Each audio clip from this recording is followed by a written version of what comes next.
All right, boys and girls, welcome back to another edition of The Big Ben Show. I'm your host, Ben Domenech. Follow me on X at BDomenech. Follow the show at Big Ben Show Fox on Instagram and on X for all of the clips, updates, and other things that we like you to see that I do on Fox across the week.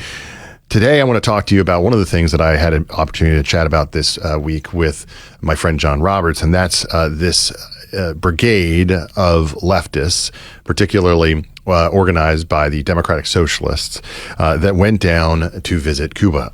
It is a who's who of all the red idiots who are involved in this movement, including the likes of Hasan Piker, the daughter of Ilhan Omar, and a host of other people from Code Pink and other related organizations, all going down to Cuba to protest against what the Americans are doing to them.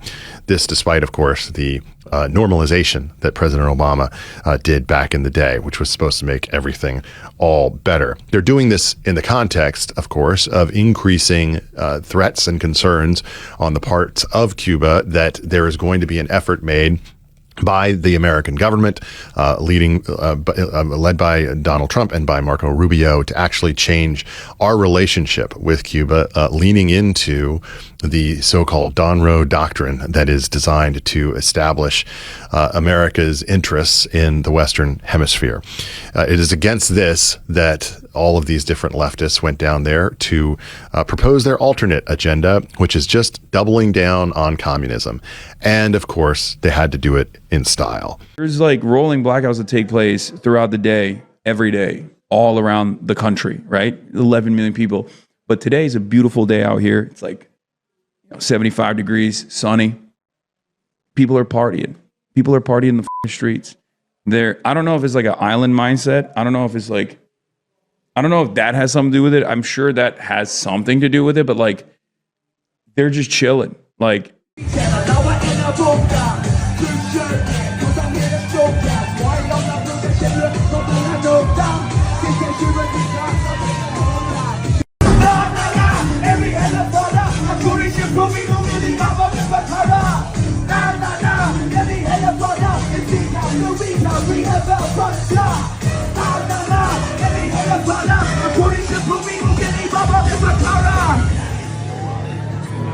the argument that Piker and his friends, who all, of course, were also part of the influencer campaign to support Zohran Mamdani, is that the fault of everything when it comes to the Cubans' situation is the United States.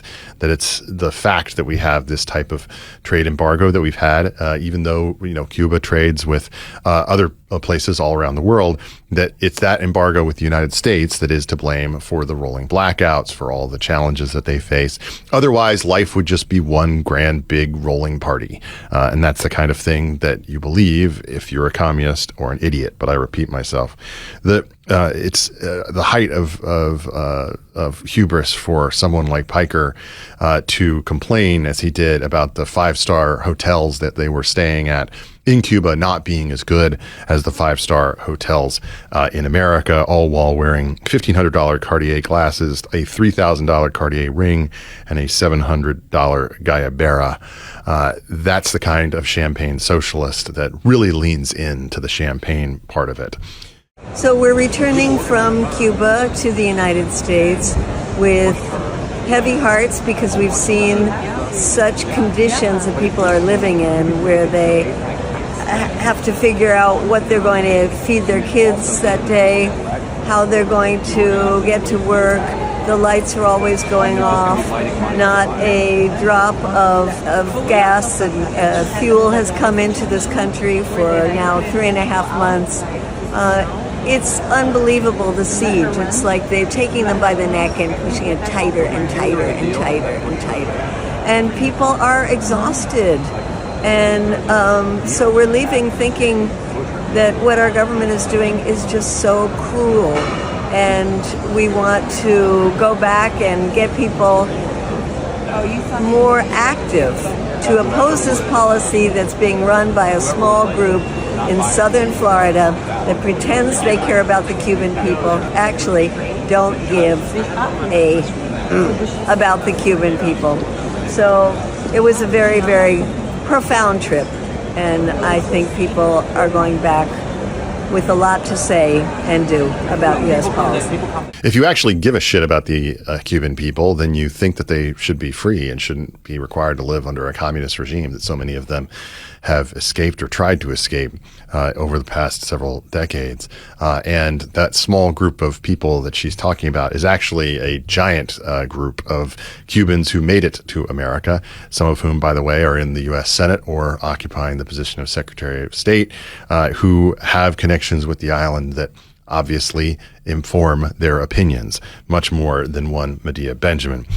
But to understand the kind of level of foolishness that we're putting up with when you're defending a regime that has so clearly failed its people, you need only listen to the kinds of reactions that their representatives spout when they get on American TV. You say you're not responsible. Putting this blockade aside, though, Mr. Deputy Foreign Minister, human rights groups have reported that nearly 90% of your citizens live in extreme poverty. Nearly 80% of your citizens intend to emigrate. Has your system of communism failed the people of Cuba? I don't know which are your sources and which are the human rights organizations that claims such. I just don't know where you're getting your figures, lady. 80% of our people want to leave. I don't know. Maybe. I guess I have to find out at the point of a gun. No, look. The simple fact is that we have seen the failure of the Cuban regime. We've seen the way that it's failed its people. We continue to see it. And as much as Hasan Piker and Code Pink and all the rest of these idiots would like to lay the blame for that at the feet of America, the truth is that it is at the feet of communism. That comes at the end of the socialism that they advocate for here in America, but would be very frustrated if they actually had to live under that kind of regime. You're listening to another edition of The Big Ben Show. I'm your host, Ben Domenech. We'll be back with more right after this. Happy to welcome back to The Big Ben Show, Michael Sobolik. He is senior fellow at the Hudson Institute, the author of Countering China's Greatest Game, and you can follow him on X at Michael Sobolik. I wanted to talk to you about a number of things related to this coverage that I keep hearing across the airwaves, including by very smart people that are talking about the way that the current Iran conflict, whether we're calling it a war today or not, I haven't been updated, is affecting China, how it is affecting China, what China's relationship is actually like today with Iran, and the lessons that are being taken away from it, particularly about Taiwan. First off, let's just get this out of the way. How close is the relationship really between the Chinese and the Iranians at this point? Are they as close as perhaps they used to be? They're close, but it's not an equal relationship. So let's unpack that. In 2021, Tehran and Beijing inked this on paper, a $400 billion deal, which, let's be real, was a lifeline for the regime in Tehran. And it was basically Beijing saying, we're going to bankroll your strategic existence to help you weather the storm of sanctions from the United States. And in exchange, we're going to get discounted oil, and we're going to help you fund your proxies in the Middle East that target the Israelis and by extension and indirectly the Americans and the free world. So it's been a mutual beneficial relationship for both sides. Beijing's play by backing and supporting Iran for years now has been in large part to keep the United States tied down in a region that is quite easy to get tied down into. And we would know a thing or two about the history of being tied down in the Middle East. China's like, we're going to pull that lever. We're going to land war in Asia. That's right. That's right. We're going to pull that lever, and we're going to make sure that you guys always have to watch your Middle East flank, because if the United States does that, there's less bandwidth to focus in the Indo-Pacific, which is where the main real China threat is militarily. So that's been their gambit. And China, like I mentioned a few seconds ago, they get discounted oil from it. And this is important to talk about, particularly with what happened in Venezuela earlier this year, because if you rack and stack Venezuela's and Iran's oil exports to China, it means a lot for those two countries, like I think Iran has been sending somewhere like 90% of its oil to China. It's a huge number. Venezuela, very substantial too. China depends on those two countries for around 20% or so of its oil, maybe a little less. So it's not great for China what we have done in Venezuela or Iran. They can also use their reserves and Russia, maybe some other exporters to backstop that. The real challenge for China is going to be if the Strait of Hormuz remains shut down and their Gulf partners that they also buy oil from can't reliably and quickly get shipments to market at appropriate volume. That will be tricky for China in a few weeks or a few months. So we'll see how that story plays out. But at least for now, it's a nuisance for China, one that for the moment they should be able to weather. The questions about that proximity are ones that came up in addition with the decision by President Trump to delay the planned meeting with Xi that he said, is because, we're in the midst of this conflict, I need to be here. What kind of thing do you expect to happen when that meeting does occur in terms of a conversation about Iran?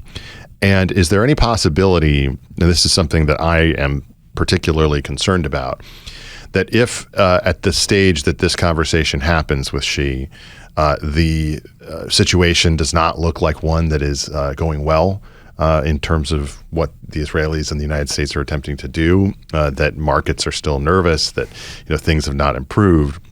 If that conversation ends up happening, is there a concern that the Chinese could use this as an opportunity to basically present themselves as being able to broker some kind of deal to end the conflict, one that might involve, hypothetically, a Chinese military presence in the Strait of Hormuz or something along those lines? So this is something that China has tried to do in Ukraine. Yes. They've put themselves forward as a You anticipated where I was going with this. Yes. Beijing tries so hard diplomatically. They've tried, and Zelensky is like, thank you for your interest in my piece, but I'm not interested in your solutions.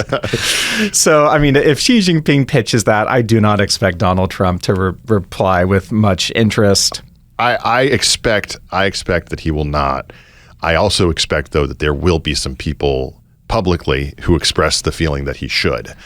Certainly people on the outskirts of the administration, and then others in the critics in the media who will be seeking an off-ramp. Well, it's interesting. Speaking of outskirts of the administration, it was just a few days ago in a conversation with The Economist that Tucker Carlson said that we need to make our peace with viewing China as an equal partner geopolitically and cooperating with them and making some compromises with them. Yeah. So that thinking is out there. Yeah. I expect others to echo it in the future. Here are some of the headlines that I have in front of me. What Iran crisis is teaching Taiwan about war with China. The U.S.-Iran conflict has brought renewed focus on the central role of air defense systems and concerns, especially being watched especially closely in Taiwan, where the government aims to complete its T-dome multi-layered air defense network next year. Analysts say U.S. strikes on Iran empower China's ambitions for Taiwan. The U.S. military action gives, this is Taiwan News, against Iran gives China more room to pursue its ambitions toward Taiwan. Here's Charlie Campbell in writing in Time with a sort of opposing view. The Iran war has distracted and depleted the U.S. military, but it may also have saved Taiwan, basically by demonstrating what we can do with air power. Taiwan worries over U.S. support to counter China. Taiwan, this is concerned by depletion of U.S. missile stocks during Iran war, depleting stocks of long-range cruise missiles that would be vital for the U.S. to help defeat any Chinese invasion. Lots of talk about this. Cut through and tell me what the truth is in terms of the reaction from Taiwan. Is this something where they're impressed by the capabilities when it comes to air power? They're impressed by some of the things that we've been able to achieve. Is it one that makes them worried because we're depleting our resources? Is it all of the above? Are all these different takes that I keep seeing come across my screen correct on some level? Taiwan publicly, and I think genuinely, is happy and grateful that the United States is demonstrating its force and a willingness to use force. Okay. During the Ukraine war, the Taiwanese vice president had this big op-ed in the Washington Post saying this is good for our security because it signals to China that the United States will follow through on threats by backing partners, by backing Ukraine with arms sales. In this case, they've been publicly supportive as well because we're doing more than backing with arms sales. We're actually fighting a war. Yeah. So let's unpack this, though. There are two ways to measure this. There's intent and there's capability.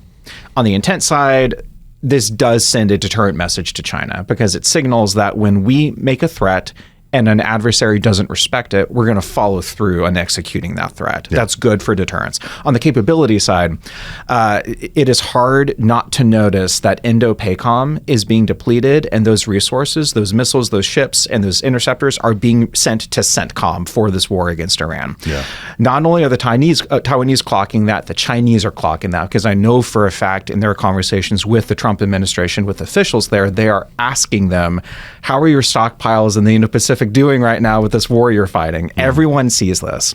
So ideally, in grand strategy, you want your capabilities and your intent to be aligned and not fighting against each other. This is the real world. Life is complicated. And America's a global power with global interests, which means we're pulled in a lot of different directions at the same time. And the biggest challenge we have ahead of us is making sure that our capabilities are such that they can match our intent and our will, which means we need to have a defense buildup right now. The Center for Strategic and International Studies estimated last week that U.S. forces fired 786 JASSMs and 319 Tomahawk missiles in the first 6 days of the Iran war, several years of production in both cases. How do we step up that production? And if we accept your argument, I accept your argument certainly, that if we want to be able to have the force to match the decision making of policymakers, and particularly the president, how long of a timeline do we really have to do that? Just given how quickly these things go once you start using them. Years. This is going to be a multi-year project to build up, not just to reconstitute what we've already fired, but to build up what we need to deter the People's Liberation Army in China. This will not be measured in weeks or months. These high-end platforms that you need in the early days of a war to establish air superiority and to take out the Iranian Navy, which we did quite quickly. These platforms are not cheap, and they take years to develop, and we need to view this as a multi-political cycle process that need both parties bought in. What you're talking about basically is that we're using up a lot of the same things that we would use in a potential hypothetical China fight to do something that is a war of the president's choosing. He did make the decision to do what was necessary here from his perspective. But do you think that the people involved, the planners involved, knowing how long they've been planning this and how long they've been wargaming it, do you think that they had a full grasp of how quickly they would run through these things? Because one thing that I do know from talking to Mike Gallagher and others, in the past, is that when they were running war games for members of Congress, they were shocked at how quickly you're out of it. you don't have anything else, and that simply took them aghast, at least according to the congressman and to others that I've spoken to.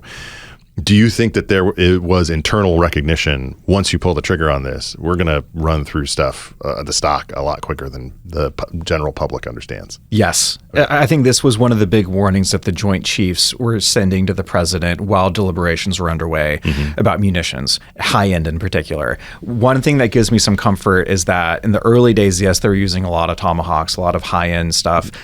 Now, because they have air superiority, we're sending like A-10s over the skies in Iran, which is crazy.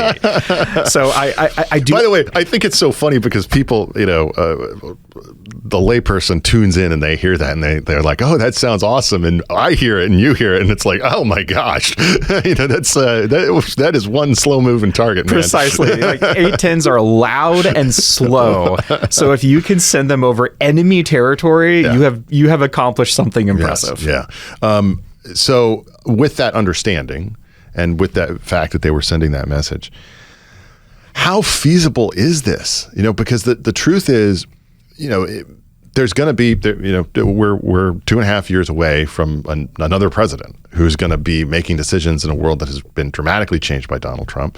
But is also going to be confronting one in which many of the same concerns remain. We're not going to, I think, solve the China problem, by the end of this term. So given that, how quickly can this actually be done and done effectively? For the Iran problem set, I'm optimistic that the president can get something concluded that's favorable for the United States as long as it's a viable political solution to the problem of radical Islamists running the country. Yeah. So the Venezuela model probably will not work in Iran. There has to be something longer lasting. I'm hopeful and cautiously optimistic that he can get that done. But on the China front, which is what I think you're really asking about, this has to be viewed as an investment in America's strategic leadership. Because this will not get, much like our weapons problem, this is not going to get solved in weeks or months or in 1 or 2 election cycles. This is the second Cold War. This is the 21st century overriding strategic challenge for our generation. How much do you think how much do you believe that the people who care about this type of issue wish that they could have the last decade back in terms of being able to build up our military and recover from the amount that it had become hollowed out during the wars of attrition in Iraq and in Afghanistan? All the time. And it goes even deeper than that. Not just can we have those weapons back, can we get those supply chains back that we allowed to leave our shores and our allies' shores because we were more concerned about lowering consumer prices. That is a decision that history will look back on us and will judge the generation of American leadership harshly that made those decisions. We're trying to edit, undo, Control Z our way through all of these problems right now. And this is kind of a theme, Ben, in all these questions that we're talking about right now. These challenges are massive, and the time horizon to fix them is not short. We can do this. I want to be optimistic here. We can fix these problems, but it will take time. One thing that I think people also lack the understanding of, and though if they listen to this show, they've heard me go on about it at length, is just how incapable our allies are when it comes to this type of thing. They just don't have anything close to the resources that we do, and they don't have, in many cases, functional navies and the ability to project power in any kind of real way. It's nice to, I guess, have the Europeans come along for the ride here and there on certain things, but they really just don't have that kind of power projection. And so, I think that part of the problem here is that, Americans hear this and they are probably naturally going to go back to the idea of, well, can we really afford to be the world's policeman? Can we really afford this type of thing when we are, trillions in debt, when we have, the kind of challenges that we have domestically, which gives a lot of truck, I think, to the argument that, we just have to write off Taiwan. It's not something that we're going to, fight and die for. It's not something we want Americans to fight and die for. And we shouldn't be, if this is going to be something that, takes years, we should be spending that money back here at home. What do you say to that argument? Two things. Number one, we should not so quickly forget how integrated we are with the world. And if we forget, look at COVID. Yeah. COVID came from China, and maybe I'm being too glib, but I feel like we've kind of memory holed the pandemic in 2026 at this point. We don't want to remember it because of how horrible and how stupid it was. But yes. I understand. Yes, you can't treat it like a bad movie. That's right. That's right. As understandable as that impulse is, because let's not forget where it came from. And neither the Biden administration nor, frankly, the second Trump administration has held China accountable for starting this thing because they've been more concerned with the trade agenda, which is a problem. But more specifically with Taiwan, why does this matter for America? It matters for a few reasons. Number one, when you wake up in the morning and you open your refrigerator, if you have a smart refrigerator, if you have a new car that has a lot of fancy chips and magnets inside of it, your daily life as an American depends on technology that is made in Taiwan and is made in nowhere else on the planet but in Taiwan with these high-end chips. If you use AI anytime in your life, the chips powering these frontier models are made in Taiwan and are made in nowhere else in the world. So that's one reason. Second reason is just for military concerns. The Taiwan Strait, you could argue, is an even more important choke point than the Strait of Hormuz with Iran, because of this tech element with these small AI chips that come from Taiwan. If China ever goes after Taiwan, because of our commitments to Japan, it's a high probability something is going to happen to an American base or a service member somewhere over there. And that should matter for us, not just because our promises matter to allies, but let's be real here. Taiwan is a democratic country that loves freedom. And that in and of itself, to be clear, is not enough. Just because they love democracy, we need to go fight for them. That's not sufficient. But it matters. And when you take all those three things together, there's an ideological affinity, their allied interests, and the technology meaning we like American people, depend on every single day comes specifically from this location in the world. That's like the size of New Jersey and the population of Maryland. It's a very important dot in the world that it's kind of like the Berlin Wall, I guess, in the Cold War. It's this dividing line that matters a lot. I watched, of course, with amusement when the president was greeting the Japan delegation. How good is our relationship with the Japanese at this particular juncture, and how concerned are they that either the Iran conflict or the expenditure of our resources or something like that will presage a movement toward Taiwan? Japan right now is doing what we have begged our allies to do for years, which is to be more vocal about the China threat, to stand up and talk about it. And they're doing it. And they're doing it in ways related, not just in general, but related to Taiwan in particular. And again, this is where like visual cues, like something as simple as a map, makes sense of everything. If you look at Japan, we tend to think of it as the big main island, but the southernmost archipelago of Japan is freaking close to Taiwan. And if China ever gets Taiwan, all of the supply chains for a lot of Japan's trade, but also their oil from the Strait of Hormuz, all of that could be threatened by China quite easily. And as it regards to America, if they have Taiwan, they have open sea access with their submarines to the Pacific Ocean, which they do not have right now. We can track what China's military is doing undersea because we have that first island chain locked down. If we lose it, it's harder to track what they're doing.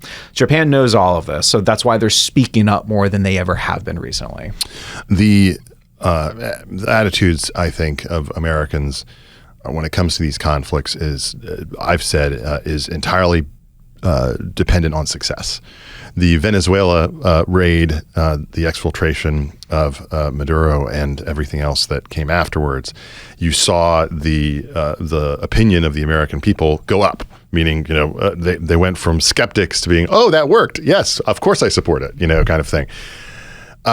If the Iran conflict is viewed as either, let's say, not a positive, meaning it could be either a negative, or it's something where people are basically like, sure, we killed a lot of what seems like to be religious radicals, but are they really all that different now? And we'll just, they'll be firing off missiles again in 2-3 years anyway. Let's say that's kind of the result. Does that degrade the argument to defend Taiwan, or is it something where people, need to kind of lean in and say, Taiwan is actually more important even than what we were looking at in the Iranian situation? Is this an argument that you fear that you're going to have if the Iran conflict does not have a positive end? If it ends poorly, this will be more than a conversation. It will be a hotly contested debate, and one that, frankly, Americans would be right to question. I think it's so easy for Washington swamp beltway types to be really overconfident about high in the sky issues like grand strategy, and to not take the time to realize, for 99% of Americans, they view this rationally. Well, I don't know about you. I mean, I talk all the time to my barber about a rules-based international order. So, that's a true man of the people. No, but the point is taken. But look, is that an argument that people who believe that we need to have a posture that is ready to confront the China threat, that they are able to make and prepared to make to a populace that could become far more skeptical in the aftermath of Iran being something that, for the effect of the average American, just made their gas prices go up by $1. No, I'm not convinced that they're prepared at all to make that case. Partially because it's difficult to talk about and explain AI and these tiny chips that power these models, and let alone to talk about the export controls that make Taiwan so precious and meaningful. That's really hard to talk about in message if you're a politician, number one. Number two, the hangover from Iraq and Afghanistan is still so strong. And if the Iran issue does not go well, if the Iran war there does not go well, it's going to be an uphill climb. And what you need, and speaking of former Congressman Mike Gallagher, he has made this case a lot of times that for transformative foreign policies, you need two things. You need a spark, like a crisis, unfortunately, historically for America. You need a crisis, and you need transcendent leadership in that moment to unite not only the political parties, but the people behind a shared vision of what to do. And I do not see that transcendent political leadership for that education, for that unity. I see us as maybe more divided now than we have been recently. There's a running line within the media space from back in the 2010s that everybody was saying from the sort of BuzzFeeds of the world, oh, we're pivoting to video. Is in terms of assessment, is the pivot to Asia basically about as dead and fully, like more of a memeable falsehood, laughable than pivoting to video?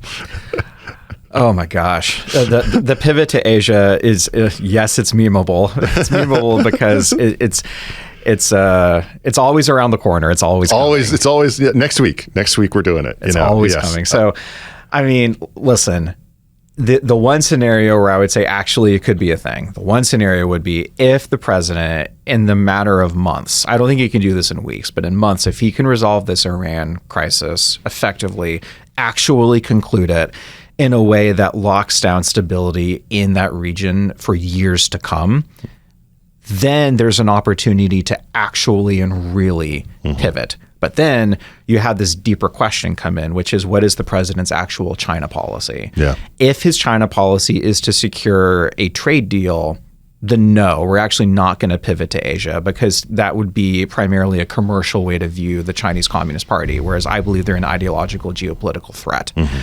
So it's going to come down not only to how properly we can execute this war, it's also going to come down to how we perceive Beijing and whether we're seeing them for who they are. Last question for you. The one thing that was, of course, cited as part of this pivot to Asia was Bridge Colby's led, defense doctrine and everything that came with it. What is your assessment of, and I don't really mean this in the personal who's up, who's down way, but more in the what argument is currently winning the day internally in this administration as it relates to China policy? I think there are two live debates, both of which give me some concern. Okay. One of them is that we can get a win-win economic deal with China, which is clearly not in Bridge Colby, Pentagon laying. That's commercial stuff. That is concerning. On the military front, what really concerns me, and I'm not even sure if this is what Bridge is arguing, but I'm starting to get this sense among some that there's this sensibility that we need to prepare the Indo-Pacific for a post-independent Taiwan future. That it's a lost cause at this point, and we just need to do the best to make our allies resilient so when Taiwan falls, they can be okay. I think that is a losing strategy. And if that kind of thinking does get locked in, and again, this is early, I'm not saying that this is locked in by any means, because there are lively debates in any administration, clearly in this one. But if that sensibility does get locked in, that is detrimental to certainly to Taiwan, but to the United States too. Well, you'll have to guide us through as these arguments play out in the future. You can follow Michael Sobolik on X at Michael Sobolik. He is a senior fellow at the Hudson Institute. Thanks so much for taking the time to join the Big Ben Show. Thank you. Appreciate it. Happy to be joined on the Big Ben Show by the great Bill James. You can follow him on X at Bill James Online. He is an incredible writer and historian of surrounding baseball, an innovator, and someone who I deeply respect and like to talk to whenever the new season approaches. Bill, how do you prepare after all these years for opening day? I try to get outside at least twice a week, walk around. No, it's been basketball season here until a few days ago when Kansas was eliminated from the NCAA tournament by a shot that went up with 0.3 of a second left on the clock. So that's marked the start of the baseball season, and I'm, reading stuff and complaining and trying to learn who's on whose roster and stuff. How about you? Just given the fact that we have been left with a franchise here in Washington that has seemed remarkably uninterested in winning over the last 5 years, I basically just try to figure out which narrative I'm going to have when the team inevitably disappoints me. So that's been my approach for the last couple of years. I have so many questions for you about this upcoming season, but I particularly wanted to start by asking you about the new ABS challenge system. What do you think about it? What do you make of it? I think that it could have been done a lot worse, and there are probably 40 ways that it could have been done worse and a couple that it could have been done better. And it will mostly work, and it will be, I think, automatic and an accepted part of the game by July 4th, I think. Mm-hmm. The complaints from purists, now that the game has kind of gone down this road of trying to innovate in certain ways to achieve various ends and satisfy complaints from fans. Do you think that basically just being a purist about the game is now just kind of gone along the wayside? It's no longer really a point to arguing about it? The purists tried for 40 years to kill the game, and they were doing really well until about 5 years ago, when baseball decided they had had enough of that. It was time to fix some of the rules that were decades out of date. A situation in which everybody has a better look at the play than the umpire is kind of intolerable, but that was the real situation 10 years ago. It's not really sustainable to keep doing what you were doing in 1900 in 2026, and I'm glad that baseball finally got over that. I know that there's changes, obviously, that come with all of that. I wanted to ask you what your perception is of the ban on shifts and any of the unexpected impacts that it's had on the game. No, I never liked the ban on shifts. I don't see that was necessary.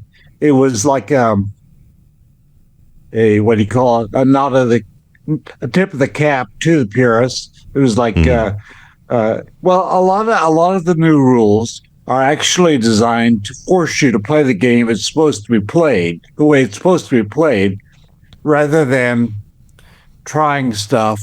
And a lot of them are more efforts to preserve the game than efforts to actually change the game.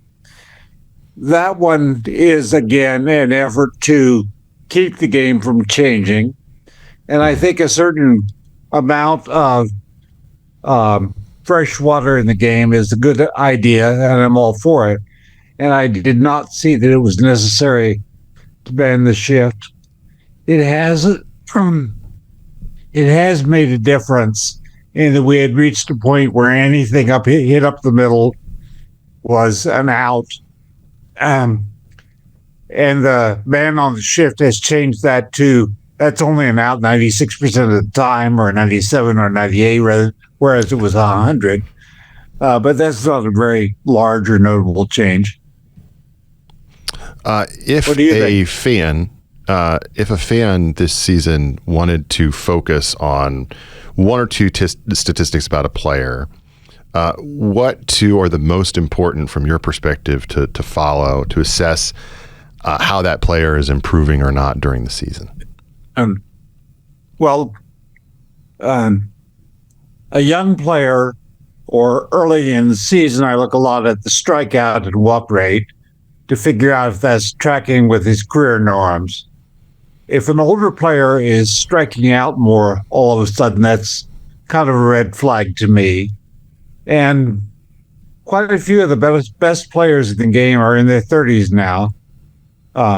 Because Aaron Judge started late, people forget that he's actually a player he's so great that he's sort of immune to the rules that affect a lot of other people. And if he gets 10% worse, nobody's even going to notice because he's still going to be great. But he is 33, and that is old for a baseball player. So you have to start paying attention to it at some point. I am dealing with, a upheaval situation here in Washington.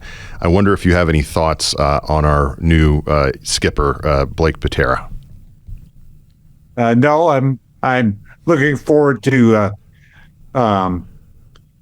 seeing what he does and how he manages the team. But at this point, he's a complete cipher to me. I'm sorry to say.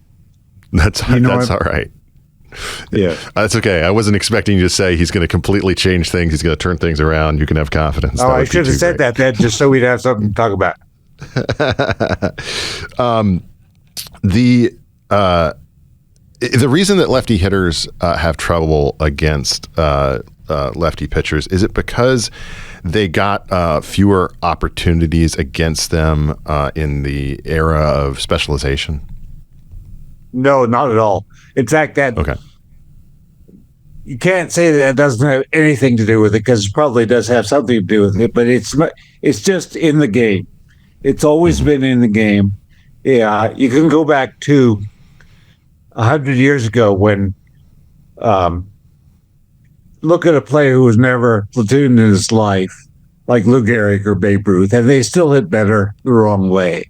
Or when they still hit better when they're facing a right-handed pitcher. There are very few players in baseball history for whom that is not true. It's sort of a universal thing. The shift we still have not made is getting people to understand that this is not an individual trait. It's not one of those things that some people have and some people don't. Everybody is better when facing a pitcher who throws to the other side. And the differences are an individual variant, but it's not an individual trait. It's just part of the game. And it's always going to be there, always has been there. Mm-hmm. I have a couple of questions from friends that I wanted to ask you. One is from someone who is a big devotee of your work. He's one of our interns at the Daily Wire, and he wanted to ask me to ask you, your base running gain loss system changed how I view a key part of the game. How do you weight a runner who is selectively aggressive versus a high volume base stealer? And if you were building a team today, would you trade some on base skill for an elite gain loss profile? Yeah, that's one of those impossible issues, because I absolutely understand why managers talk about being aggressive, because I don't think you can play any game very well back on your heels and just waiting for the other team to give you something. That's a formula for losing. You reach the end of the game. Oh, wait a minute, it's got one more chance. I understand why people want to be aggressive, and I understand why managers teach you to be aggressive. On the other hand, it's not the percentage move, so you got to look at it both ways. In this era, we don't have very many players, or really any, who just steal bases for the hell of it. I loved Ricky Henderson. I adored Ricky Henderson. He was one of the most fun players ever. But Ricky was going to steal it. He could be down 14-3, and if he got on first, he's going to steal second and third. And you figure, oh, this is easy. They won't even bother trying because it's 14-3. There isn't really anybody who runs that way anymore. Those guys have all moved on to the last generation, and I kind of miss them. But I understand that wasn't really and if you're Ricky Henderson, it's a great approach to the game. But if you're not Ricky Henderson or Tim Raines, then it's probably not the smart way to play it anyway. You obviously are aware, I'm sure, of all the different younger talents who have emerged in some recent years and that are at the beginning of their career, have signs of greatness. If you had to bet on one of them in achieving a kind of amazing career, absent injury or something along those lines, who do you kind of think of as like the top people who are in the early stages of their career that you would bet on to have that kind of success? Well, I live near Kansas City, and that makes the question really easy because there's a guy in Kansas City named Bobby Witt Jr., who is the obvious answer to that question no matter where you play. I think he's 25 now, and I don't remember now, it's 3 or 4 years in the majors, but he's been great every year. Last year he had a down year for him. He was still probably top 10 MVP. If he continues to be healthy, he's already probably the second greatest player in Kansas City Royals history behind George Brett. And, he's not so far behind George Brett that you can't talk about him in the same breath. I'm a Red Sox fan, as I worked for them for 17, 18 years. And they have a young guy who's even younger in his career in Roman Anthony, who has not achieved as much yet as Bobby Witt. But in the National League, of course, you got Crow Armstrong at the Cubs and the shortstop for Cincinnati, De La Rosa. There's Dieter Cruz. Who remembers? I don't know. Ask me in a week, I'll know. Elliott's a phenomenal talent, and he also has every chance to be a top-level player by the end of his career. Mm-hmm. I wonder where you rank Mike Trout in all-time center fielders. Yeah, it's getting to where we're going to have to ask that question. Because for a long time we were wondering if he was headed for the very top rank, if he was headed for the Willie Mays, Hank Aaron, Babe Ruth, Cy Young class. Walter Johnson, his last 6 or 7 years, it's become more and more clear each year that he's not quite going to make it to that level. So then we have to face the harder question of where do we put him? Probably, I don't think there's any question he's a Hall of Fame player and deserves to be. He's closer to Mickey Mantle than Willie Mays in the all-time structure, and I guess you have to be my age for that Mantle to be an actual memory rather than somebody from the history books that we all make fun of because he asked for it. Is he a greater player than Joe Morgan? But probably not. Morgan won 2 MVP awards, and he might be greater than anybody from the 1990s, which, is pretty good. He's not quite at the same level as Albert Pujols, I don't think. I don't think he'll quite get to Albert's level. A very distinguished career, a marvelous career, not quite as good, not quite as great a career as it once looked like it might be. I have to ask some questions because I am the surrounded, as it happens in my career, by a lot of people from New York and some from Baltimore. So one of the questions that I got from a couple of friends for you is about the struggles in New York. The Mets have had, particularly, the David Stearns. Is there something about the analytic mindset that is hindered in running a blockbuster budget? Just sort of an inborn caution or something along those lines? Yes, there's the analytical mindset normally could work best on a smaller budget. And when you have a big budget, what the front office is always going to do is spend money to solve the problem. And as long as you're spending money to solve the problem, you do not get cost-effective solutions.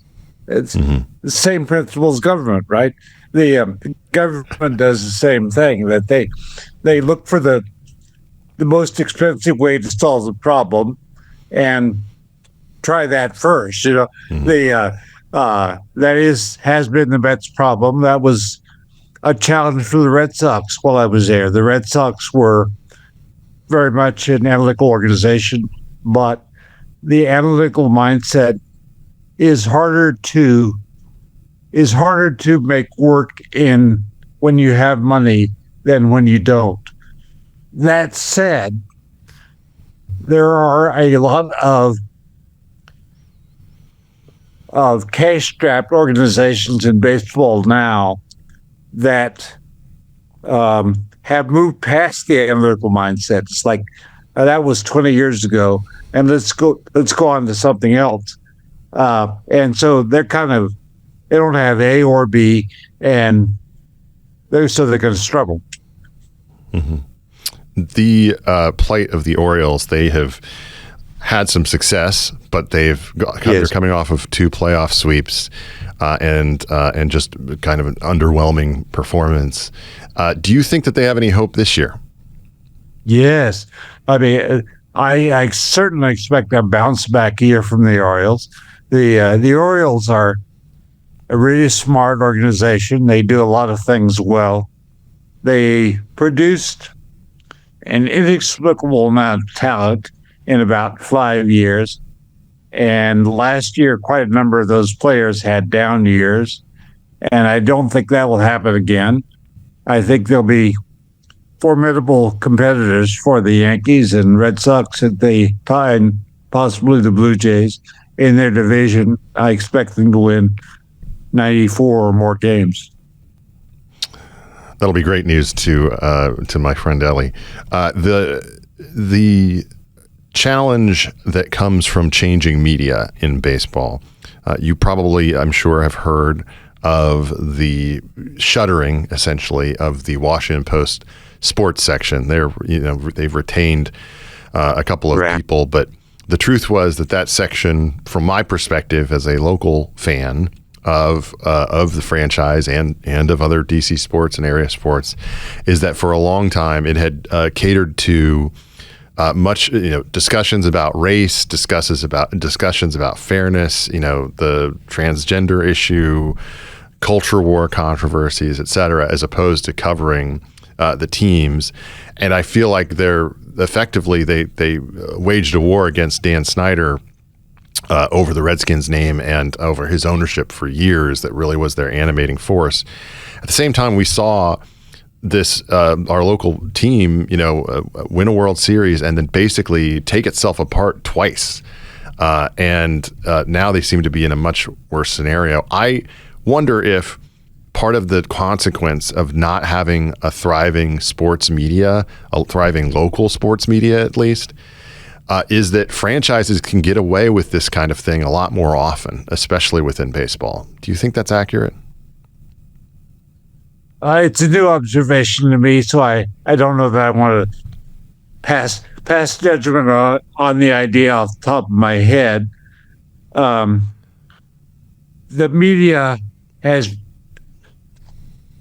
the Kansas City Star used to employ in the sports staff, I think about 75 people, and now it's probably, I don't know what it is now, but if it's more than 10, I would be shocked. That's a national phenomenon. The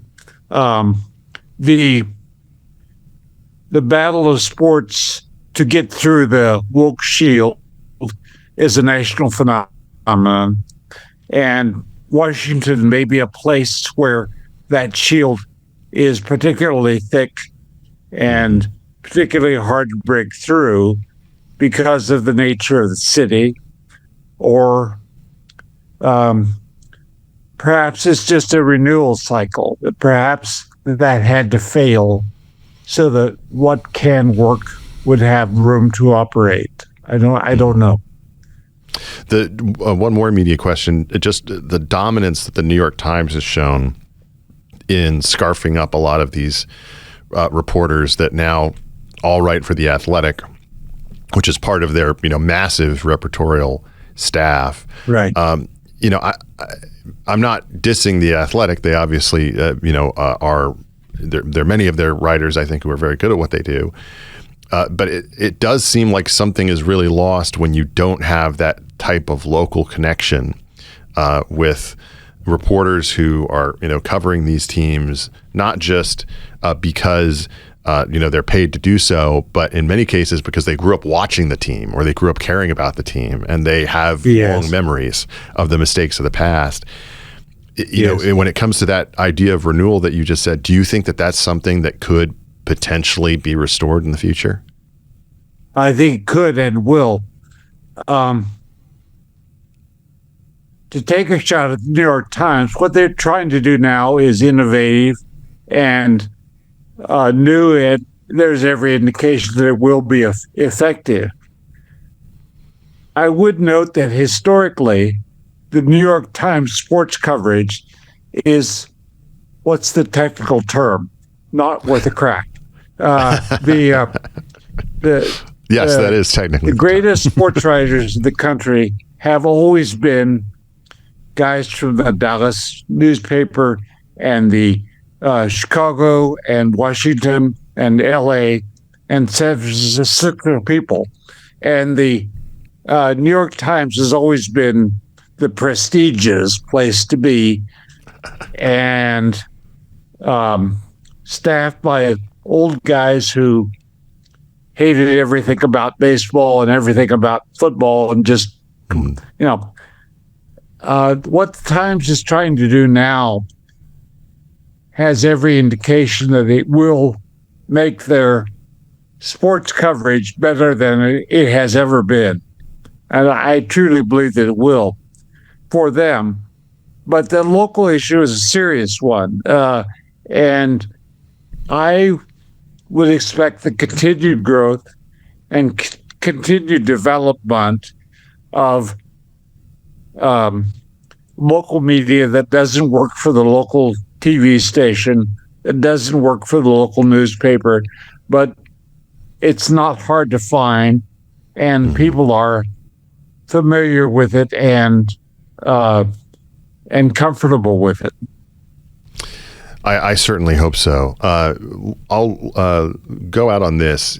When you assess the landscape of contracts in Major League Baseball right now, what do you think is the worst one in baseball?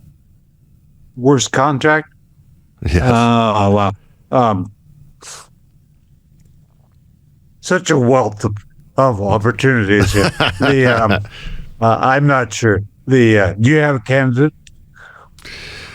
I don't. I do think that there's a list, but I try to be more optimistic about things, but it's still it does boggle my mind, at this point that there's still some of these decisions being made when we have so much evidence. In the NFL, there's so much less data and evidence to go on. You're making a bet often on people who could. Look at the success that the Seahawks had, for instance, with Sam Darnold. Reclamation projects sometimes, in the NFL can be very quick. But I think in baseball, it's a longer road. So, well, here's probably what I should have said is that baseball teams sign a lot of contracts that the front office knows perfectly well are going to be drains on the organization's resources over time. Mm-hmm. And that happens in part because general managers get fired as soon as you have a bad year. So the main focus becomes, let's not have a bad year this year, so we'll all be here next year and we can worry about this next year. So there are a lot of 33-year-old players who aren't Aaron Judge who signed big contracts that everybody in the world knows that he's not going to be worth that kind of money, but the organization decides to do it to take a shot at doing what they can this year. I know I said last question, but I actually have one more. There's two more, please. There's been a real backlash to the increase in ticket prices in Major League Baseball.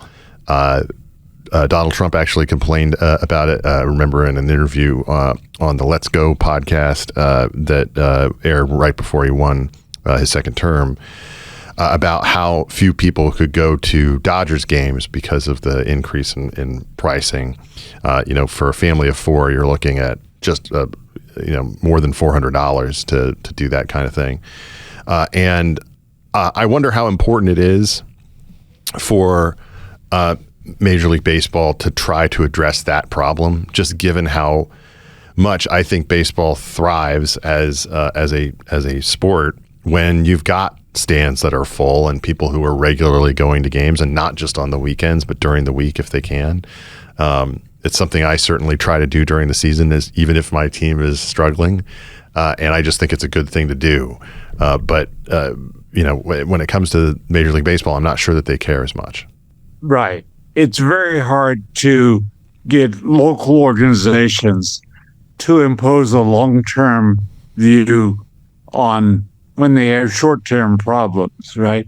It is so expensive to run a baseball team now that it's very hard to get people to say, okay, let's create a space for those who don't have disposable income to come to the game. But if you don't do that, the long-term effect is that soccer grows bigger and bigger, and offshoot sports, many of which are great sports. Volleyball is a great sport, but the other sports thrive when baseball doesn't make room for lower cost seats for people without resources to get to the game. Mm-hmm. I think that's totally true, and I think it's all the more important to get that local support in the game. Bill James, since you said you'd take two more, if people want to prepare for this season and are considering maybe doing something that's a little old school, I've noticed that more and more when I've gone to games in the past couple of years that there are some people who keep score, and I wonder if you keep score yourself still, or if you've got an opinion about whether that's something that's good in terms of paying attention to the game in different ways. Well, that's two different answers, Ben. I think it's great, and it's kind of a thrill to me. Most of the games I go to now are Kansas University baseball games. We have season tickets, and that's great. And when I see somebody scoring the game, that's wonderful. Do I do it myself? No. I did for many, many years until two things happened. One, my wife started keeping score. And since she's keeping score, I just kind of rely on her scorebook. And two, it's all in the newspaper now. The next day anyway, you can go and check and see was that ground ball is second or ground ball is short or fourth. It ain't be not in the newspaper. I shouldn't have said that, but it's online somewhere and you can find it. So I have gotten out of the habit. Maybe I should buy a new scorebook for the new season and print my name on the front and get back in the habit. I think that sounds like a great idea. Bill James, thank you so much. You are a legend, and it's always a pleasure to talk to you about baseball. Thank you for having me on, Ben. I appreciate the chance. So one of our gripes at the Big Ben Show and across the country when it comes to Hollywood is that they don't do original movies anymore. They only do franchises, that they can't launch movies without, relying on 60-year-old stars, people who are quite long in the tooth now, and that when it comes to picking younger directors, people are always just interested in playing it safe. We've seen some separation there in recent years. Obviously, the success of Weapons last year and the overwhelming success of Sinners, not just in America, but did good overseas numbers and got tons of awards, has changed up some of that. But I think the thing that really cements this as being a narrative about Hollywood that can't really be told the same way anymore is the impressive performance of Project Hail Mary this past weekend, when it saw an incredible debut. Ryan Gosling apparently can open a movie after all, and with a story written by the same fellow who wrote The Martian, with direction by Lord and Miller, who I'm sure Kathleen Kennedy wishes that she had never fired off of their solo project years ago. That's something that I think is really impressive and laudable. The fact that you can still get butts and seats to watch an original movie that isn't based on IP, that isn't a bunch of superheroes, that's something that is very good and that we ought to praise when it comes out. So I hope that we see more of this. We're going to see, whether this is the kind of thing that can be sustained in the future. But I really hope that Hollywood starts taking the lesson from the idea that you don't just have to make these IP movies. You don't just have to make these ones that have connections and recognizable superheroes. You can actually find a good story, combine it with a good writer, combine it with a good director team, and actually get people to get their butts in seats. So congrats to that team, and I encourage you to go out and see the movie. It's pretty darn good. I'm Ben Domenech. You've been listening to another edition of The Big Ben Show. We'll be back next week with more to dive back into the fray.